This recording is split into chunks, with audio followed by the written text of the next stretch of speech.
उरण स्थित आरपीआई शाखा द्वारा रमाबाई अंबेडकर सभागृह में नोटबुक वितरण कार्यक्रम का आयोजन इतवार को किया गया था। इस कार्यक्रम के लिए विधायक विवेक पाटिल, जिला परिषद अध्यक्षा कविता गायकवाड़, आरपीआई जिला अध्यक्ष जगदीश गायकवाड़, उरण तालुका सचिव महादेव घरत, उरण पंचायत समिति उपसभापति निर्मला घरत, वरिष्ठ कार्यकर्ता काका पाटिल आदि गणमान्य सहित कार्यकर्ता एवं नागरिक बड़ी संख्या में उपस्थित थे। इस दौरान विधायक विवेक पाटिल ने उपस्थितों को संबोधित किया।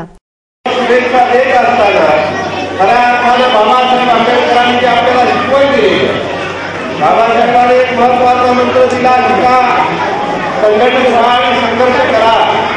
पण शिकायचं असेल तर विद्यार्थ्यांना शैक्षणिक साहित्य दिलं पाहिजे आणि बाबासाहेबांनी दिलेला मंत्र जो आहे शिकण्याचा, तो शिकण्यासाठी शैक्षणिक साहित्य दिलं असतं, या वह्या लागतात, जी पुस्तकं लागतात, ते देण्याचा प्रयत्न या ठिकाणी आपल्याकडे झालेला आहे।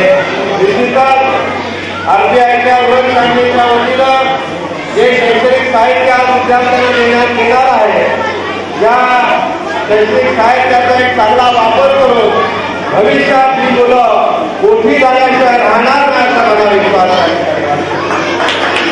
या ठिकाणी बसलेल्या ज्या लहान लहान मुली आहेत, मुलं आहेत, त्यांना मी सांगेन की आपल्यासारखी तिच्यासारखी एक मुलगी 15-20 वर्षांपूर्वी शाळेत होती, ती आज रायगड जिल्हा परिषदेचे अध्यक्ष झालेले आहेत आणि या जिल्ह्याच्या नागरिक हे फक्त बाबासाहेबांचं, ते फक्त थोड्या मार्गा होईना सरकारनं या ठिकाणी कविताताई गायकवाड यांनी दाखवलेला आहे।